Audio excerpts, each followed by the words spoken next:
బక్రీద్ పండుగ త్యాగానికి ప్రతీకగా మానవత్వ లక్షణాలలో త్యాగం చాలా గొప్ప గుణమని ఆధ్యాత్మికవేత్త సయ్యద్ షబీర్ హుస్సేన్ అన్నారు. ప్రముఖ సాహితీవేత్త అబ్దుల్ ఖాదర్ జిలానీ, అంజుమన్ ఇస్లామియా ఉపాధ్యక్షులు బాజీ ఖాదర్ వలీ, బాషా షేక్, ఇస్మాయిల్, జబీబుల్లా, మస్తాన్ వలీ, మూసా, కలీముల్లా తదితరులు పాల్గొన్నారు. अभी तक जो है ना कुर्बानी दी जा रही है, इंशाल्लाह क़ियामत तक कुर्बानी देती।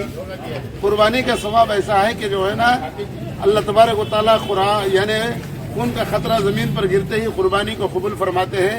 और कुर्बानी के जानवर पर जितने भी बाल होते हैं, हर बाल पर एक एक नेकी अल्लाह तबारक व तआला अता फरमाते हैं।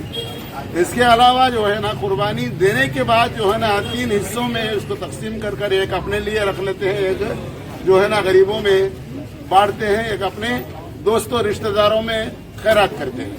कि कुर्बानी इब्राहिम खलीलुल्लाह की सुन्नत है। आप अपने बेटे को कुर्बानी दिए, आज हम थोड़ा सा माल अल्लाह के राह में कुर्बानी दे रहे हैं।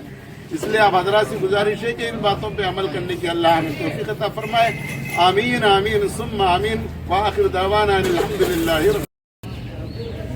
మహాప్రవక్తల్లో ఒకరైనటువంటి ఇబ్రాహీం అలైహిస్సలాం వీరు తమ కుమారుడైనటువంటి ఇస్మాయిల్ అలైహిస్సలాంని కుర్బానీ ఇచ్చినటువంటి సందర్భంలో బక్రీద్ పండుగ జరుపుకోవడం జరుగుతుంది.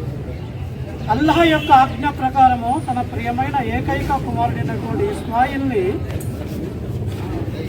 ఇబ్రాహీం అలైహిస్సలాం కుర్బానీ ఇచ్చారు. కుర్బానీ ఇచ్చినప్పుడు దేవుడు కుర్బానీ ఇమ్మని చెప్పి ఆజ్ఞాపించాడు. దేవుని ఆజ్ఞను శిరసావహించి తన కుమారుణ్ణి తీసుకెళ్లిపోయి జుబా ఇవ్వటానికి సిద్ధమైపోయారు. ఇలాంటి సందర్భంలో దేవుడు అల్లాహ్ అతని యొక్క త్యాగాన్ని, తన కుమారుణ్ణి సైతం దేవుని కోసం అర్పించడానికి సిద్ధమైనటువంటి ఇబ్రాహీం ఖలీలుల్లాహ్ యొక్క త్యాగాన్ని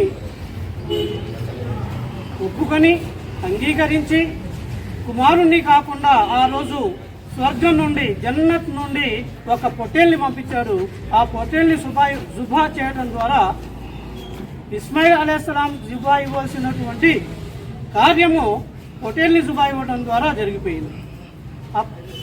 అప్పటి నుండి ఇప్పటి వరకు ఇబ్రాహీం అలైహిస్సలాం యొక్క, ఇస్మాయిల్ అలైహిస్సలాం యొక్క దైవ అర్పణను